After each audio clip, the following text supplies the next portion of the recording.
Bueno, pues si os parece, empezamos. Buenas tardes a todos. Muchas gracias a todos por acompañarnos en esta sesión en la que vamos a explorar diferentes tipos de asistencia ventricular con que contamos y las indicaciones, ¿de acuerdo? Agradeceros vuestra presencia porque siempre por la tarde parece como que, que sea todo un poquito más costoso. Bueno, como se trata de un tema que es realmente muy amplio y para el que vamos a disponer muy poco tiempo, no me voy a extender demasiado en esta introducción, ¿de acuerdo? Para poder dar el mayor tiempo posible a nuestros ponentes.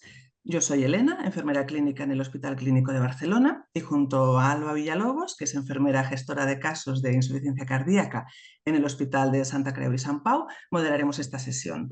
Nos van a acompañar José Martínez, Moisés Tejedor, Maite Mata y Laia Rosenfield, ¿de acuerdo? Quiero agradecer a los cuatro el haber aceptado participar, ¿no?, en esta sesión y compartir con nosotros tanto la experiencia como los conocimientos. Entonces, pequeñas cosas. Os animamos a poner vuestras preguntas en el chat para que así podamos gestionarlas de una manera más ágil y después, al final de la sesión, si os parece, pues daremos paso pues, a un pequeño debate donde iremos introduciendo aquellas preguntas que nos hayáis podido lanzar, ¿de acuerdo?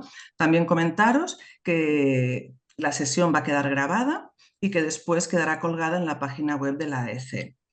Si os parece, sin más preámbulos, ya damos paso a José, que es nuestro primer ponente, es enfermero de hemodinamista del Hospital de Santa Creu y Sant Pau, perdón, con amplia experiencia también en críticos, y que nos va a hablar del balón de contrapulsación y el dispositivo Impela. Le hemos dado muy poquito tiempo, por lo tanto le agradecemos muchísimo de antemano, ¿no?, el esfuerzo de síntesis que va a tener que hacer, porque solo tiene 15 minutos para condensar todos estos conocimientos y seguro que no ha sido tarea fácil. Adelante, José. Vale.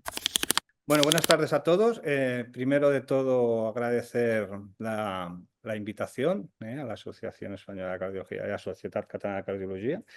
Y nada, pues voy a empezar a hablar el tema que me ha tocado. Empezaré hablando por el balón de contrapulsación. Tengo poco tiempo, no quiero que suene a modo excusa. A lo mejor me adelanto o me atraso porque me gusta hablar y a lo mejor me enrollo, ¿vale? Pido disculpas de antemano a mis compañeros si les quito tiempo, pero bueno, intentaré que no. O sea, me callo ya y empiezo porque ya estoy quitando tiempo. Balón de contrapulsación, pues como muchos de vosotros sabéis, para quien no lo sepa, pues es un sistema de asistencia cardíaca para el tratamiento de la disfunción ventricular predominantemente izquierda, moderada severa.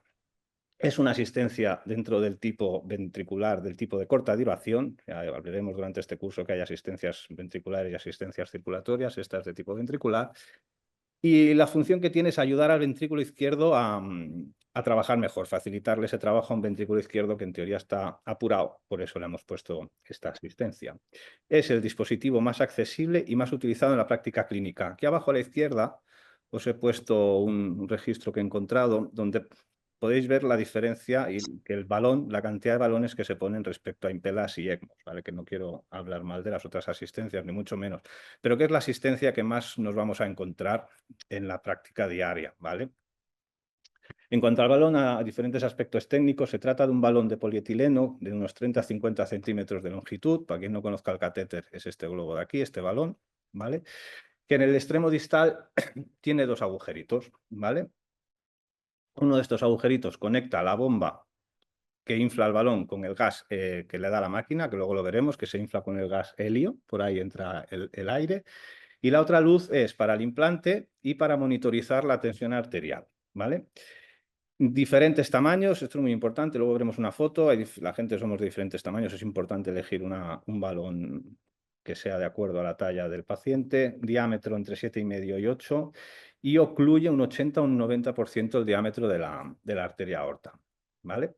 Esto sería un balón en un paciente, ¿vale? Sería la consola, una alargadera que entre todo este hilo de cables no se ve, pero hay una alargadera que llega a la ingle y en la ingle está el catéter conectado al paciente. Pongo esta foto porque esta asistencia, ¿no? Cuando pensamos en asistencias, pensamos en pacientes que están fastidiados, llenos de tubos.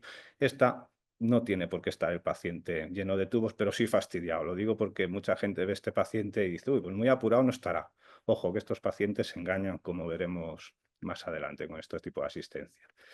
Lo que os decía del tamaño, importante elegir el tamaño, el más habitual es el del 40, pero si te viene un paciente de 1,90 m, pues le vas a meter uno de 50 o más pequeñito 34. Pediátrico, no me preguntéis, que desde las prácticas de la carrera no he trabajado con niños, pero quedaos por mi experiencia 40, ¿vale? 34, 40, 50, depende de la altura. Lo que sí que es importante es no meterle un balón más pequeño a un paciente que necesite uno más alto, porque luego la calidad de la asistencia y del mecanismo que hace el balón, que luego veremos, pues no es del todo efectivo y es una lástima. ¿Vale? El implante se hace vía percutánea, mayoritariamente arteria femoral común, izquierda-derecha, ¿vale? Depende ya del hemodinamista, del cardiólogo, ¿vale? Normalmente es derecho por anatomía, ya lo sabéis. Se puede instaurar vía axilar, ¿vale? Puntualmente, yo, mi experiencia, he visto 3 en toda mi vida, pero bueno, quiere decir que otros hayan visto más, pero que sepáis que se puede poner vía axilar. Y técnica de Seldinger cuando es percutánea, axilar siempre es quirúrgica. Y preferiblemente con rayos X, ¿vale? Cuando yo tenía pelo se ponía muchas veces en el box, ¿vale? En la UCI, pero ahora prefieren ponerlo con escopia siempre que el estado del paciente lo permita, ¿vale? Una foto con el introductor femoral y una foto con un paciente vía axilar, ¿vale? La placa de tórax, la posición tiene, bueno, primero mirar aquí a la derecha, el catéter se pone por la aorta y va subiendo, y es muy importante que se deje a 2-3 centímetros de la arteria subclavia izquierda, ¿vale? Porque luego veremos el funcionamiento, que este balón se infla, se desinfla, y si lo pones muy arriba, pues inflar aquí donde está el callado aórtico con todas las arterias que salen de ahí, pues puede ser un poquito perjudicial porque no llega la sangre correctamente para arriba. Y lo mismo para abajo, ya puedo avanzar, que si lo ponéis muy abajo, pues por ejemplo, si tapamos la arteria renal, pues podemos tener problemas de isquemia viscerales, ¿vale? Y en la placa de tórax se ve muy fácil porque tiene la puntita, no lo he dicho, tiene una marca radiopaca, ¿vale? Aquí arriba, esto de aquí es esto, que por la placa y donde trabajo yo, por suerte, en hemodinámica, que tenemos rayos X, pues los dejamos pues, ahí en el punto, ¿vale? Decir que si es axilar, la punta queda mirando para abajo, ¿vale? Lo digo porque si está axilar, no busquéis aquí la punta, estará abajo, pero ya os digo que es muy, muy puntual. Luego alguien si tiene experiencia en axilar, si quiere comentar algo, yo por mí ningún problema. ¿Vale? Una vez dicho esto, explicaré cuál es el mecanismo de acción del balón, ¿vale? El balón de contrapulsación, pues lo que hace es inflarse, lógicamente, durante la diástole, ¿vale? Sería esto de aquí, cuando la válvula aórtica está cerrada, y se desinfla justo antes de la asístole, cuando la válvula aórtica se abre, ¿vale? Este es el mecanismo que utiliza el balón de contrapulsación para quien no esté familiarizado. Entonces, ¿qué efectos tiene el balón? Esta es una curva de presión arterial normal, ¿vale? La que tengo yo en este momento. ¿Vale? Que tengo una curva sistólica, una diástole que empieza aquí, hay una diástole, un descenso de la presión sistólica, y aquí esto es lo que se llama la válvula dícrota, perdón, que es lo que coincide con el cierre de la válvula aórtica, ¿vale? Y esto todo sería la diástole, esto azul. Entonces, como hemos dicho que el balón se infla en diástole, nos vamos a centrar aquí abajo ahora, y esta sería mi primera presión normal. Aquí se cierra la válvula aórtica, el balón, luego lo veremos, lo detecta, y es que aquí es cuando se infla el balón, ¿vale? O sea, aquí se está inflando el balón y lo que está haciendo es generar una segunda curva de presión. Que la válvula aórtica esté cerrada y la sangre que había aquí la expulsa mayoritariamente retrógrada para atrás y un poquito anterógrada. Entonces crea como una segunda presión, ¿vale? Para que lo entendáis, que sería este pico de aquí, ¿vale? Entonces genera la presión, manda sangre para atrás o para abajo, y aquí vuelve, o sea, es donde acaba la diástole y empieza la sístole. Se abre la válvula aórtica y el balón se deshincha. Y esta segunda curva, esta curva de aquí sería la mía, la no asistida. Ese es el mecanismo en que consiste el balón de contrapulsación, ¿vale? Hace esto. Esto es un vídeo para que veáis cómo queda en la aorta visualmente, para que veáis la función que hace. Esto sería la marca radiopaca. Esto es el arco aórtico. Este señor tiene muy mala pinta, ¿vale? Es una oclusión del tronco común aguda. Pero aquí veis el balón cómo se hincha y se deshincha. Este es el mecanismo que tiene, mandando sangre para atrás o para abajo, ¿vale? Entonces, no penséis que tenemos que estar las enfermeras, para quien no esté familiarizado, apretando un botón cada vez que queremos que se hinche el helio. Hay el balón con el helio, ¿vale? Gracias a Dios la máquina nos lo da hecho. Entonces, se puede hacer de dos maneras, lo que se llama sincronización. Se puede sincronizar con el electrocardiograma del paciente, o con la curva de presión mayoritariamente. Entonces, la máquina, mediante unos cables, por tiempo, creerme que no puedo explicarlo, pero se conecta a unos cables que puede ser del monitor del paciente o los latiguillos que trae una máquina como si monitorizáramos al paciente, ¿vale? Y con el electro, como todos sabéis, podemos diferenciar la sístole y la diástole, ¿vale? El QRS coincide con la sístole, por lo tanto la máquina cuando detecte el QRS desinflará el globo, y en el pico de la onda T hasta que empieza el nuevo QRS eso equivaldría a la diástole, ¿vale? Por lo tanto la máquina en ese momento inflaría el globo. ¿Cómo lo hacemos? No se aprecia muy bien porque la cámara, perdón, la foto es muy pequeña, pero veis aquí una cosita blanca. Bueno, yo pongo fotos de maquet, yo no vendo máquinas porque es la que tengo, ¿vale? Pero hay diferentes máquinas, no tengo ningún conflicto, hay interés en vender el producto. Bueno, lo que os digo, aquí hay una marquita blanca, ¿vale? Que coincide con la diástole. Y entonces la máquina nos lo dice, insisto, no se ve muy bien, pero bueno, no sé si lo podéis apreciar. Y la máquina se sincroniza con el electro y la máquina automáticamente hinchará y deshinchará el balón. Si lo hacemos con la presión, que también es una opción, ¿vale? Lo que leerá la máquina, vuelvo para atrás para no liaros, la máquina buscará esto, la onda dícrota del paciente, ¿vale? Entonces, cuando lea la onda dícrota, si monitorizamos si le decimos a la máquina que contrapulse por la tensión, sería esto, y al detectar la onda dícrota, hincharía el balón, ¿vale? Y nos lo haría por la curva de presión. Son las dos opciones que mayoritariamente se usan.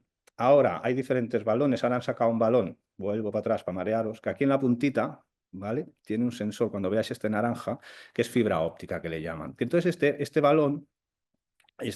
sensor automáticamente nos lo pone súper fácil a las enfermeras, perdonad que os maree, y lee la presión todo el rato, no tenemos que decirle nada, es maravilloso, simplemente le decimos modo automático, que lea la presión y él nos contrapulsa y se adapta a la máquina sin ningún tipo de problemas, porque los que, los que tenemos unos cuantos años conocimos unos balones que no tenían este sensor de presión y a veces sí que teníamos que darle bueno, los médicos, ojo, los médicos sí que tenían que darle con estas flechitas, teníamos que decirle bien el ciclado. Ahora, con los nuevos balones, creerme que no es necesario y se adaptan súper bien, ¿vale? La consola, no vendo productos, voy a ir rápido, diferentes botones, los más importantes para monitorizar por electropresión, ¿vale? Se puede poner opción marcapasos, pues lleva marcapasos para que la máquina no confunda esto con QRS, ¿vale? No está de más. Luego tiene un modo interno que es que va a piñón fijo cuando hay que hacer RCP, ¿vale? Y poco más. Y luego la derivación que quieres poner, si quieres ponerle por presión o por electro, y el ciclado que cada cuánto lo quieres, que ahora lo entenderé, que ahora lo explicaré. Y luego la cantidad de aire que le quieres poner al balón, ¿vale? Entonces, este ciclado que os digo, el médico puede programar, puede decir, oye, yo quiero que esta máquina en cada latido asista, ¿vale? Entonces, en cada latido en la diástole se hinchará. Puede decir, no, quiero que que asista una vez cada 2 latidos, ¿vale? Pues entonces se le puede programar en este botoncito de aquí, pip, 1, 2. Entonces, 1 asiste, no está, no asiste. Vuelve otro latido. Asiste, no asiste, sería el 1, 2.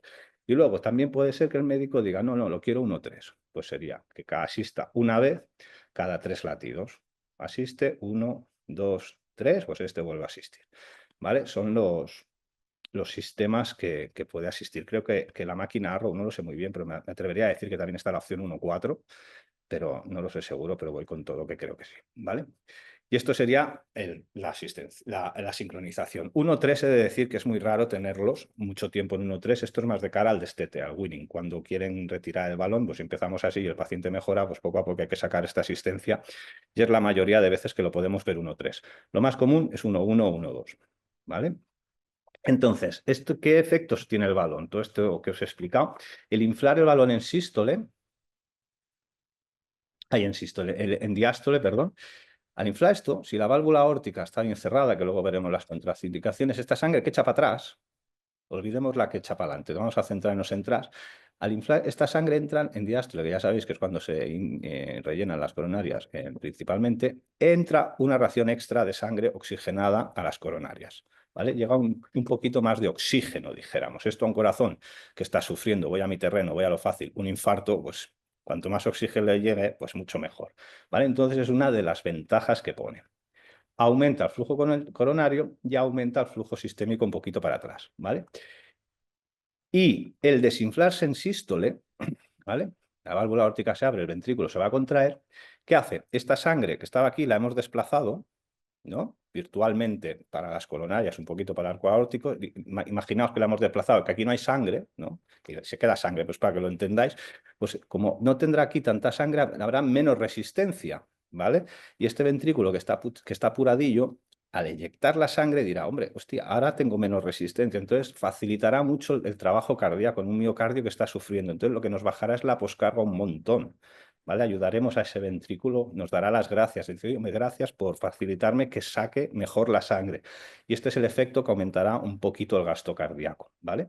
Y al tener que hacer menos fuerza, ¿vale? Disminuirá la cantidad de oxígeno que tiene que contraer, por lo tanto nos reducirá el consumo de oxígeno miocárdico.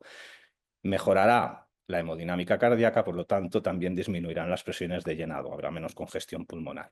Me atrevería a decir que esta asistencia ningún cardiólogo, no sé si hay algún cardiólogo, pero si lo hay me puede corregir, no ponen esta asistencia para aumentar gasto cardíaco, ¿vale? Ya lo veremos de estas sesiones cuando ponen aumentar gasto cardíaco. Esto cuando lo ponen es porque los cardiólogos lo que quieren es disminuir la poscarga ventricular, ayudar a ese ventrículo a que eyecte la sangre con menos fuerza, que gaste menos energía y aumentar la perfusión coronaria, ¿vale? En pacientes, voy a lo fácil, en mi terreno con un infarto agudo del miocardio. Esto es lo que hace el balón de contrapulsación. Bien, ¿cuándo lo pone?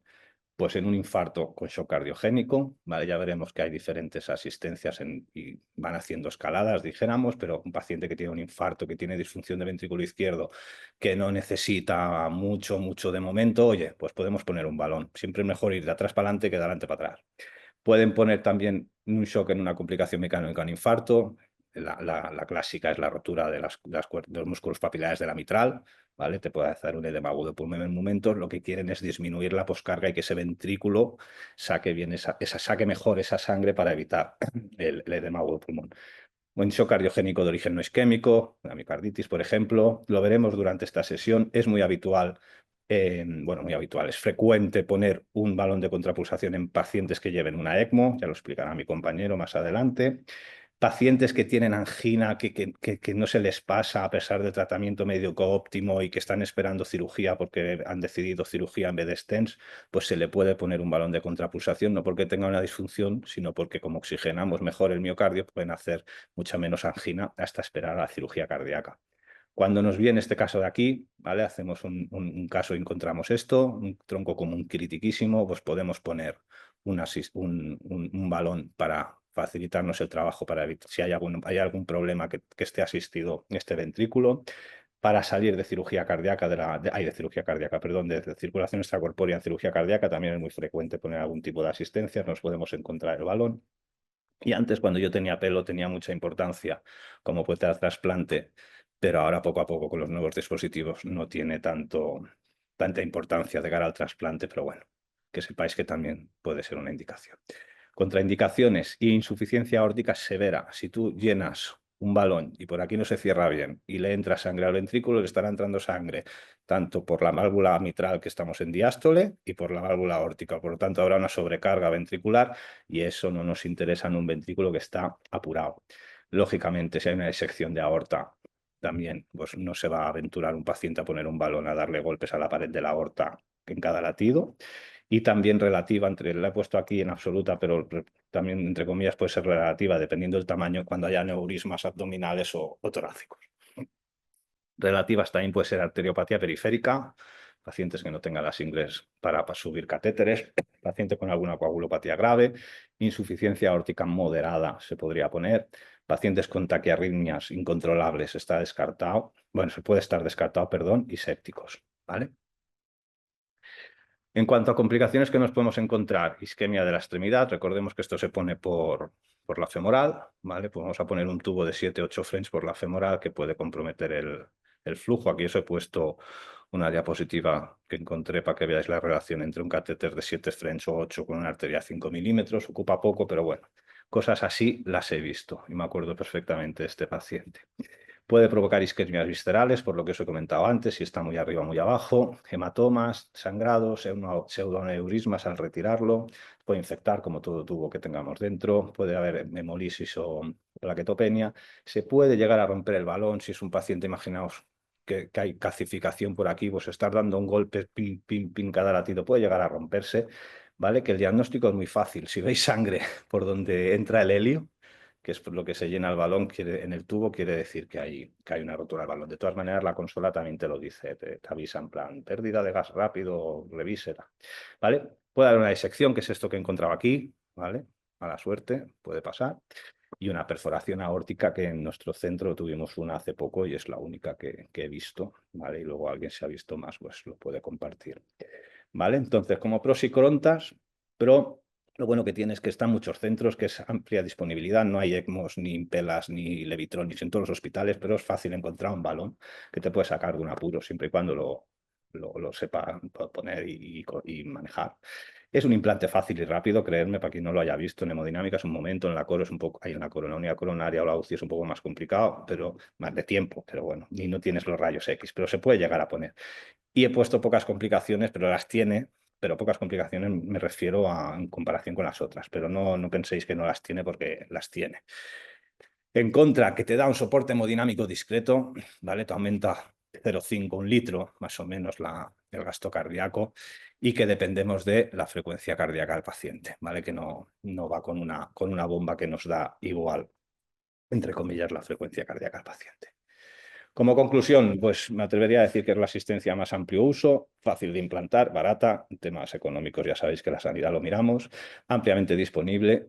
Se podría poner en pacientes que están en pre-shock, pacientes que empiezan o que nos lo olemos, ¿no? Y este pinta mal.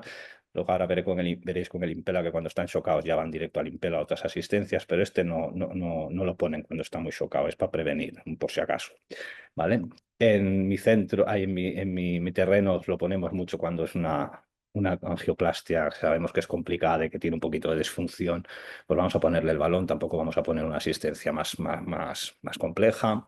Muy frecuente en las complicaciones mecánicas del infarto, también uso frecuente en la ECMO, como he comentado.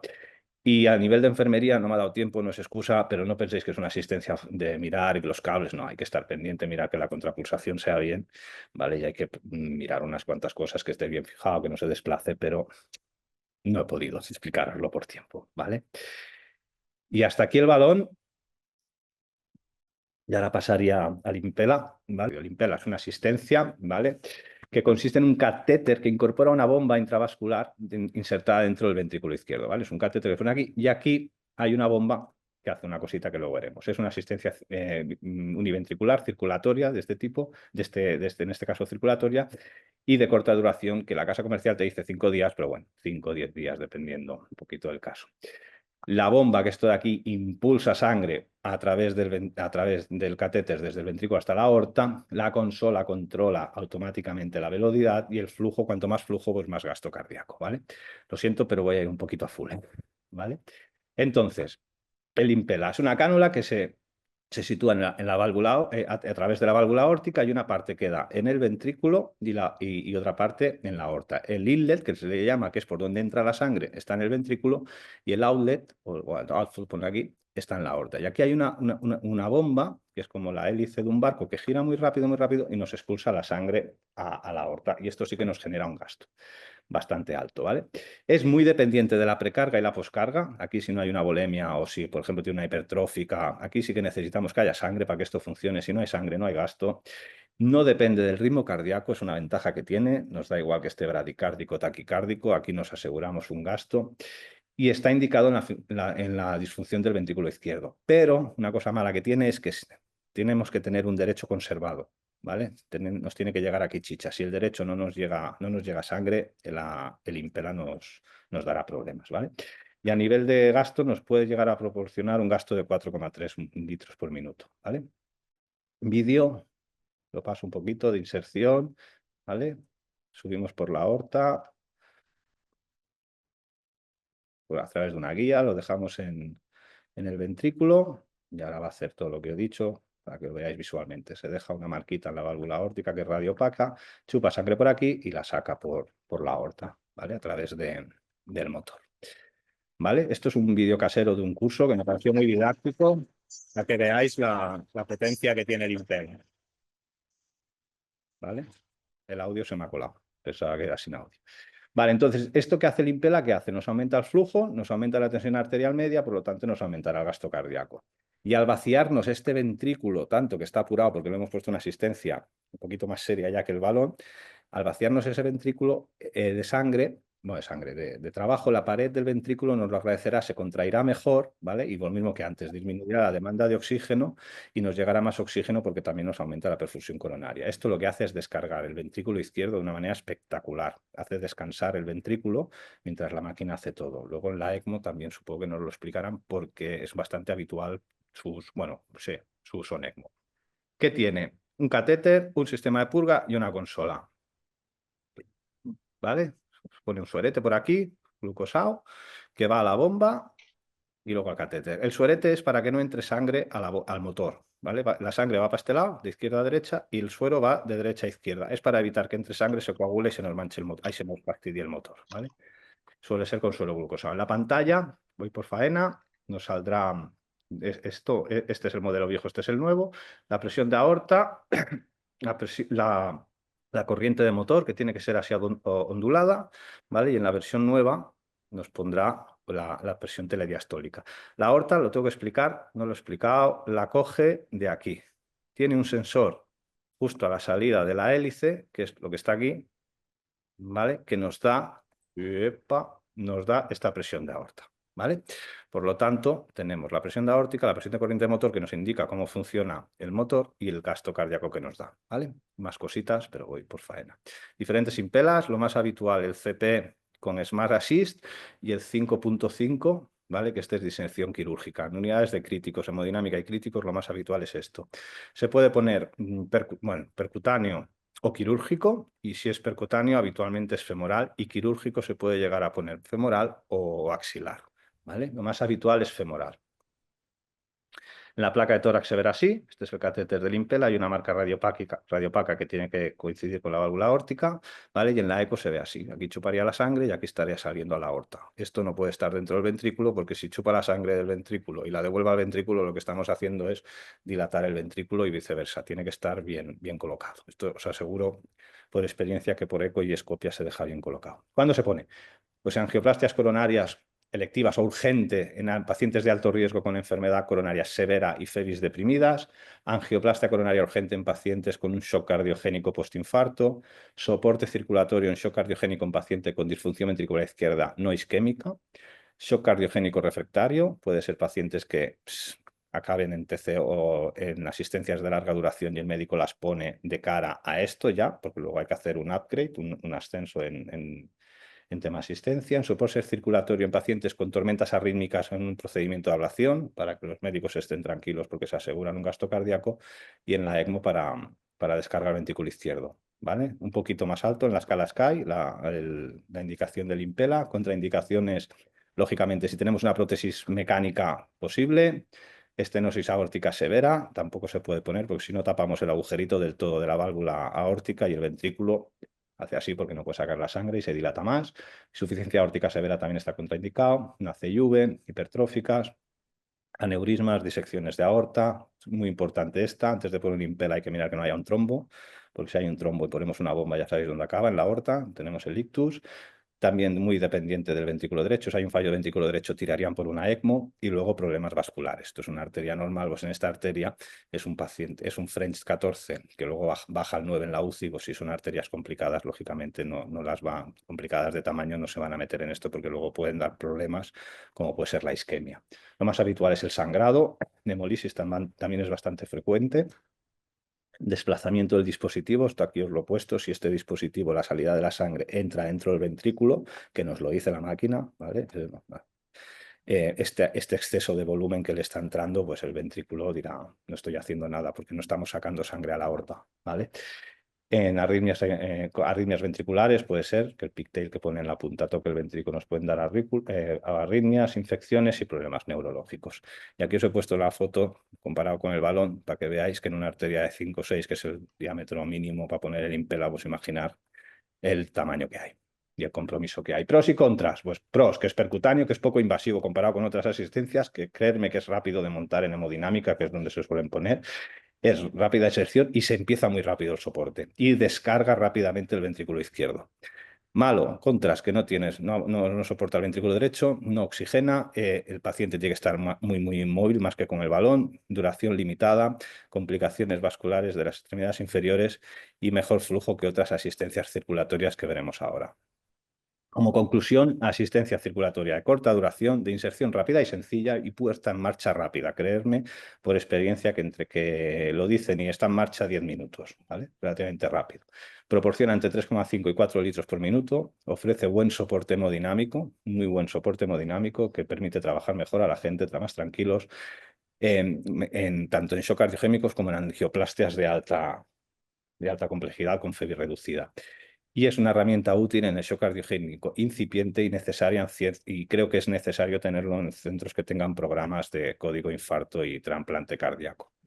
Hay una aplicación que está accesible para quien quiera, está en inglés, eso sí, quien quiera tenerlo. Y nada, pedir disculpas a mis compañeros, de verdad, y ya está. Cualquier pregunta que queráis, al final encantado, ¿vale? No vomitarlas todas, no os quedéis con dudas. Gracias, José, muchas gracias. Bueno, tenemos tiempo, tenemos tiempo. Pasamos ya rápidamente al tema ECMO, veno arterial. Moisés Tejedor, enfermero intensivista del Hospital Clínic, nos presenta este tema. Adelante, Moisés. Muy bien. Hola, buenas tardes. Bueno, soy Moisés Tejedor, no trabajo en la UCI de Cirugía Cardiovascular del Hospital Clínico. Agradecer a la EC por invitarme a este webinar y creo que entre Josep y yo vamos a acabar con el webinar porque entre lo que se ha alargado él y como voy a alargar yo, lo vamos a acabar de matar. Vamos a intentar ser breves, ¿vale? Vamos a compartir pantalla y comenzamos. Muy bien, aquí estamos. ECMO veno arterial. Este es el tema que vamos a hablar. Membrana de oxigenación extracorpórea. Este es un dispositivo básicamente que hace un puenteado del corazón y pulmón, una cánula que extrae la sangre de vena y la devuelve por una arteria. No tiene más misterio. Lo que pasa que por en medio hay una membrana de oxigenación, la cual no se vuelve la sangre oxigenada, ya que tanto pulmones son incompetentes para oxigenarla como el pulmón para moverla, ¿vale? No es más que un puenteado. Cabe decir, para entender después un par de patologías a posteriori, que la sangre no la recoge al 100%, no es un caudal, no recoge todo el caudal sanguíneo, hay un pequeño remanente que pasa por las 4 cavidades, por el ciclo cardíaco, y esa parte de la sangre es la que oxigena el ventilador. Esto es importante a posteriori para entender pues, síndrome de Arlequín o la dilatación famosa del ventrículo izquierdo. Aquí tenéis aquí un pequeño esquemita, ¿no? de ese puenteado, como veis, le daremos caña. Y aquí tenemos pues, bueno, una cánula de extracción con un color de sanguíneo más oscuro, ¿no? Sangre no oxigenada, la que tenemos por la vena femoral, y la estamos envolviendo por arteria femoral con un color mucho más vivo, ya es sangre oxigenada. ¿Por qué ponemos por qué se colocan este tipo de dispositivos no tan agresivos realmente? Porque es una sustitución en gran parte del pulmón y del corazón. Se colocan sobre todo de cara a patologías, como ha comentado antes Josep, pues infartos masivos con shock cardiogénico refractario, es decir, con ningún tipo de dispositivo mecánico o farmacológico lo puedes revertir, pues le colocas este parche, por así decirlo, para poder solventar ese problema, ¿no? Esa situación, se revierta y ya poder quitárselo. También tenemos otro objetivo, que puede ser un puente a otra asistencia o de mayor duración o definitiva, como puede ser el HeartMate, o si no ya de cara al puente a trasplante cardíaco, ¿no? Para que ese paciente gane tiempo hasta que le llegue un injerto compatible. ¿Qué más tenemos? Indicaciones. Puedes saber qué objetivos tenemos para colocar esta maquinaria, en qué situaciones lo vamos a hacer. Hay todas las que podéis ver aquí, no os las voy a leer todas, sino solamente las más usuales o las que más vemos en nuestras UCIs, ¿no? Por ejemplo, el shock cardiogénico que ha comentado antes Josep, ¿no? Secundario infarto del miocardio. El refractario es indicación, después de haber pasado por la parte farmacológica y la parte de dispositivos mecánicos, acabar con un ECMO veno-arterial. O pacientes en lista de espera para trasplante que se inestabilizan. También es una indicación perfectamente válida. Luego tenemos también en pacientes post-cirugía cardíaca o shocks cardiogénicos post-cardiotomía. En estos casos son pacientes que no puedes destetar de la circulación extracorpórea y requieren este tipo de asistencias, o shocks arteriogénicos, vamos a lo mismo, de manera refractaria, que nada los puede solucionar, pues les das tú ese corazón y ese pulmón extra para ganar tiempo. Proseguimos. Hemos visto las indicaciones de una manera muy rápida, quiero ajustarme al tiempo, aunque no lo voy a conseguir. Tenemos contraindicaciones absolutas, las que no admiten discusión, ¿no? Las tres primeras las he puesto del mismo color precisamente porque van al mismo lugar, ¿no? Que no hay un destino mejor que el que ya tienen, que es una enfermedad crónica terminal o una neoplasia no controlada o daño neurológico irreversible. Una ECMO arterial va a ser iatrogenia pura en estos tres casos. Luego tenemos insuficiencias aórticas graves o disecciones de aorta. Si colocamos una ECMO con ese aumento de poscarga, al inyectar la sangre por la cánula de infusión, o sea, de retorno, vamos a conseguir agravar este tipo de patologías como es una insuficiencia aórtica, ¿no? Que vamos a conseguir aquí, pues una dilatación del ventrículo izquierdo es un agravamiento de este tipo de patologías, y la disección, pues cabe decir que lo mismo. Luego tenemos sepsis con fracaso multiorgánico y pacientes que no son ni candidatos por su patología basal, ni candidatos a trasplante ni a dispositivos de asistencia ventricular. Proseguimos. Ahora tenemos las contraindicaciones relativas, las que se tienen que mirar con mucho cariño, las que se tienen que valorar de una manera bastante cariñosa, el riesgo-beneficio, ¿no? En este caso tenemos pues una edad avanzada, ¿no? Pacientes, la edad va ligada siempre a la comorbilidad y a un pronóstico pues peor, pero siempre hay que valorar el estado general del paciente, ¿no? Su autonomía y su nivel de vida. Luego también en obesos mórbidos, ya que la canulación es muchísimo más complicada y el manejo a posteriori también es complicado. Y aquí, en el tercer punto, anticoagulación contraria, lo que quería decir es pacientes que de base no permita una anticoagulación. ¿Por qué digo lo de la anticoagulación? Porque estos dispositivos requieren heparina, requieren descoagulación. Quien dice heparina, si te ha hecho anticuerpos a la heparina, argatroban, pero algún tipo de descoagulante, ya que la membrana de oxigenación tiene mucha trombogénesis, realiza muchos trombos y por eso necesitamos una descoagulación. Antiguamente se controlaba con ACTs, ¿no? Tiempo de cefalina activado, pero ahora ya estamos más controlando pues, APTTs, factores de la coagulación anti-DZA, y los mantenemos en una horquilla, y según esa horquilla pues subimos o bajamos la cantidad de descoagulación. Pero que quede patente que este dispositivo, tanto la venosa como la venoarterial, requiere una descoagulación bastante activa. Una vez colocado este dispositivo, ¿qué podemos obtener? ¿Qué podemos ver en el monitor de UCI, de urgencias o de allí donde se ponga? Podemos ver una línea plana. En este caso vemos pequeños picos sistólicos, pero teóricamente la línea tiene que ser plana, ya que la bomba de centrifugación que nos está dando el flujo de sangre, ese puenteado de sangre, es laminar. Es un flujo no pulsátil, es laminar. Me diréis, pero aquí hay pequeños picos sistólicos. Sí, bueno, pero si contamos, el pico sistólico más grande tendrá 40-43 de presión.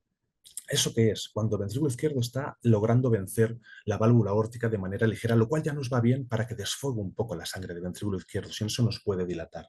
Pero veréis siempre que son tensiones arteriales planas, de 60, 70, 80 de presión. Cuando digo plana no es que esté parado, es que solamente tendrá tensión arterial media. Sin embargo, si fijáis en esta diapositiva, este paciente tiene un fallo izquierdo, sin embargo no derecho, ya que la presión de arteria pulmonar veis que tiene pulsatilidad, ¿vale? En este caso es un fallo izquierdo.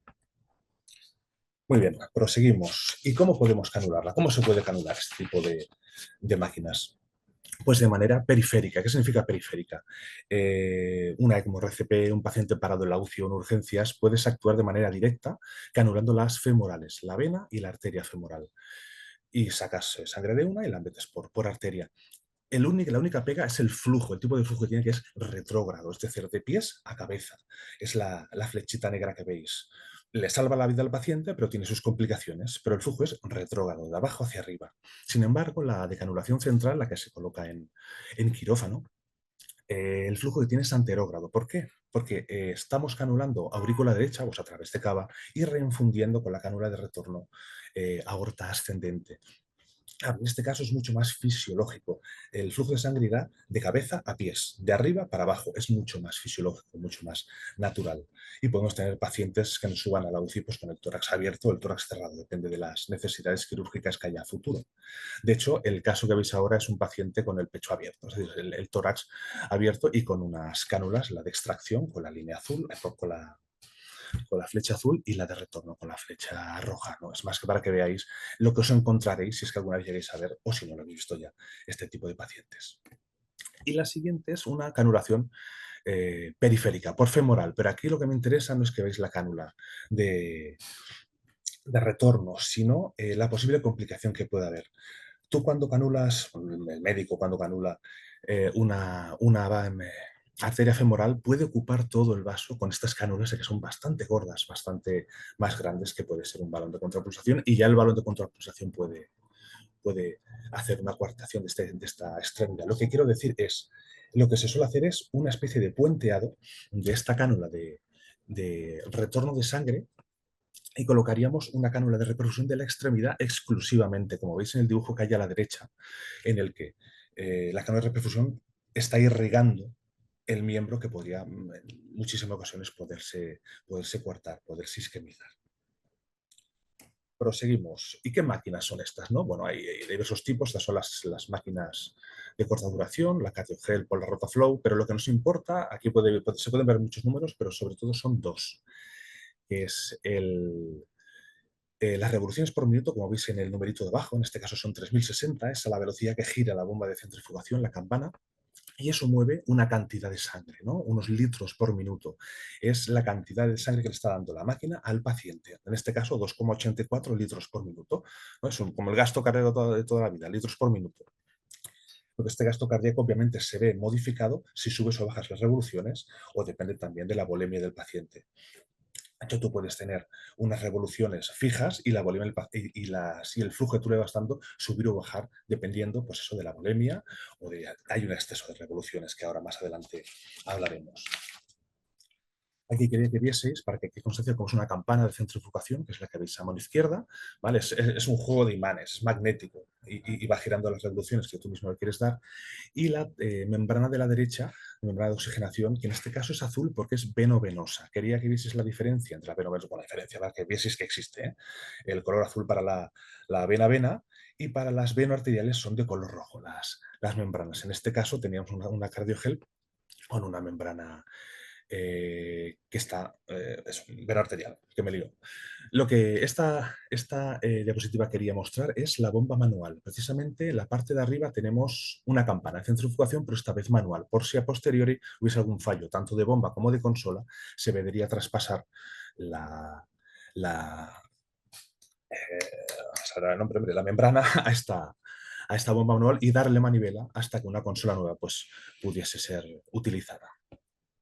Proseguimos. Y otra parte de la ECMO vena arterial, bueno, venosa en este caso estamos hablando de la vena arterial, es la parte del sistema de suministro de aire, de gases medicinales, ¿no? La parte de la derecha es la parte del oxigenador, donde jugaríamos con la FiO2 para darle más o menos cantidad, y la parte de la izquierda es el caudalímetro, es decir, la cantidad de litros por minuto que vas a pasar por esa membrana. Contra más cantidad le estés, pues más lavado de CO2 hará la máquina, y contra menos litros por minuto haya, pues menos cantidad de CO2 lavará la máquina. Este es el juego. Un lado juega y aporta oxígeno y el otro regula el CO2. Y como bien decía antes Josep, que hablaba de los problemas de la dilatación del ventrículo izquierdo, estas son máquinas que dan problemas de dilatación del ventrículo izquierdo, sobre todo en las inserciones periféricas. Centrales, como son un poco más fisiológicas, lo dan menos, pero también lo dan porque aumentan la presión en la aorta. Pero las periféricas lo dan más por ese flujo retrógrado a contracorriente. ¿Por qué?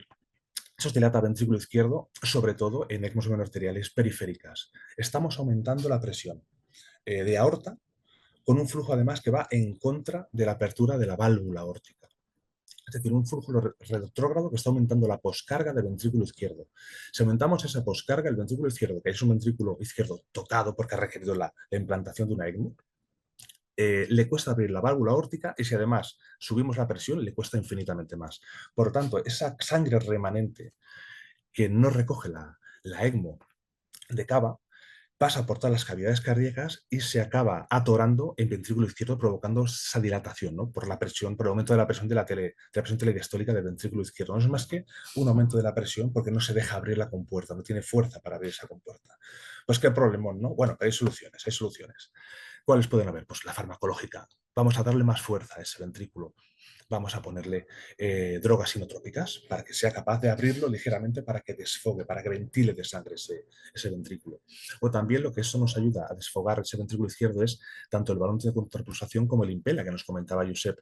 De hecho, no se colocará el balón de contrapulsación o el impela cuando tengamos la ECMO, sino que ya vendrá colocado de antes, ya que la escala de prioridades de elección, primero hay un balón o un impela y la ECMO es como en la última elección. Es que ya nos vendrá a la UCI, por ejemplo, un señor con una vena arterial y un balón de contrapulsación ya colocado. Que con eso no es suficiente. Bueno, tenemos más opciones, ¿no? Las quirúrgicas, pues le podemos hacer un venting, una cánula de ven. Es más que una canulita, que esto en quirófano, ya se inserta en ventrículo izquierdo y se une a la cánula de extracción de sangre para que desfogue ese ventrículo izquierdo. Luego vuelve a pasar por todo el circuito de la ECMO y para adentro otra vez. Y estos serían los mecanismos para, a priori, por no comentarlos todos en demasiado, de manera más extensa, cómo podemos desfogar este ventrículo izquierdo, ¿no? Porque tanto la ECMO arterial tanto aumenta poscarga ventricular como disminuye precarga. Son chupa de un lado y mete el otro. Muy bien, una vez colocada la ECMO, ¿qué cuidados debemos tener como enfermeros de esta máquina, ¿no? Posición del paciente de cúbito supino, por favor, y ligeramente inclinados. Higiene cada 24-48 horas y sobre todo valorar indicios de sangrado, ¿no?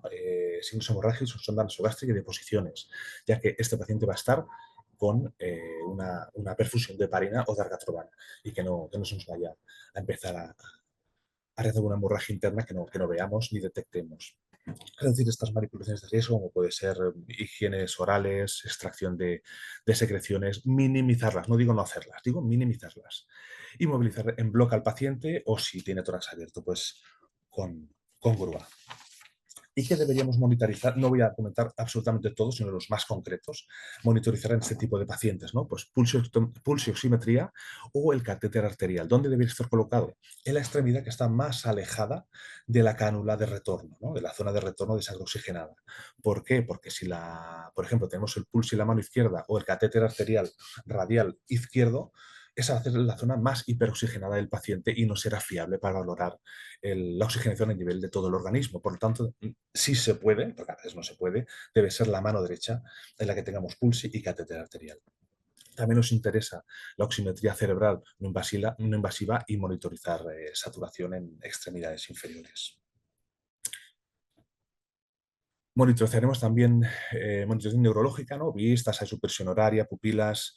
Claro, la competición neurológica no deja de ser una de las más recurrentes en este tipo de patologías y los orígenes, ¿no? Isquémicos embólicos o hemorrágicos, todo viene dado por lo mismo, ¿no? Una membrana que produce trombos y una perfusión de heparina que produce sangrado. O sea, ahí lo tenemos ya todo. Y un control analítico, control de extremidades para evitar las coartaciones, evitar que isquemicen y cura de heridas y puntos de granulación. Complicaciones. Complicaciones que podemos tener. Las he separado en dos, del paciente y del sistema, que vienen a ser tanto monta tanto. O sea, uno afecta al uno y el uno afecta a la otra. Pero es para poder separarlo y explicarlo de una manera mucho más tranquila. Y con esto ya acabaremos la presentación, con las complicaciones. Elena, que te veo. Complicaciones del paciente. ¿Qué podemos ver? Hemodinámicas, ¿no? Hipotensión, hipertensión e hipoperfusión tisular. En hipotensión, bueno, pues una baja de volemia, una baja de la precarga, o revoluciones insuficientes de la máquina con un flujo disminuido, o sencillamente unas resistencias venosas sistémicas bajas. Bueno, pues aquí con las drogas vasoactivas intentaremos aumentar o con un aumento de las revoluciones. Hipertensión es arterial. Aquí normalmente siempre está relacionada la hipertensión con un mal manejo de la sedación, aunque a veces hay un exceso de neutropismo. Bueno, pues disminuimos drogas vasoactivas y ajustamos la sedación. Y en el caso de la hipoperfusión tisular, aquí está muy ligado sobre todo al flujo de la máquina, aunque a veces también juega un papel importante la anemia. En la segunda complicación, que es la oxigenación y ventilación, tenemos hipercambia. Bueno, aquí jugamos con el caudalímetro, lo tenemos con una CO2 alta, pues subimos un poco, o sea, se comenta al médico obviamente, pero sería subir la cantidad de litros por minuto del caudalímetro. O los problemas de hipoxia, ¿no? Bueno, en estos pacientes los pulmones también pueden fracasar o incluso la membrana puede fracasar con su coagulación. bueno, pues se tiene que tener especial cuidado. Y especial mención al síndrome del Arlequín, ¿no? Este síndrome, ¿no?, de norte-sur en el que el hemicuerpo superior se queda hipóxico. Bueno, esto más por una competición entre ventrículo izquierdo que empieza a mejorar y el flujo retrógrado del paciente, sobre todo no, únicamente en ECMOs periféricas. Más complicaciones. Bueno, las hemorrágicas son pacientes que sangran y por lo tanto se comen muchos derivados sanguíneos. Bueno, pues aquí tenemos síndromes politransfusionales también. Complicaciones infecciosas, hipotermias, aunque tenemos también el intercambiador de calor para minimizar este tipo de problemas. Complicaciones hematológicas, la heparina va muy ligada a la trombopenia, o sea, la heparina es trombopénica, quiero decir, y la hemólisis ligada al rotor, ¿no?, a la bomba de centrifugación que crea rotura de Matías. Y vamos a las complicaciones renales, neurológicas y las vasculares. Las vasculares, sobre todo la isquemia, viene ligada a la cánula de retorno. Es decir, en una arteria tú estás coartando todo el vaso. Bueno, pues aquí tenemos que estar al tanto, pues al color, al calor, lo de siempre, ¿no? Mirar la extremidad contralateral, el relleno capilar, estar al tanto de ello.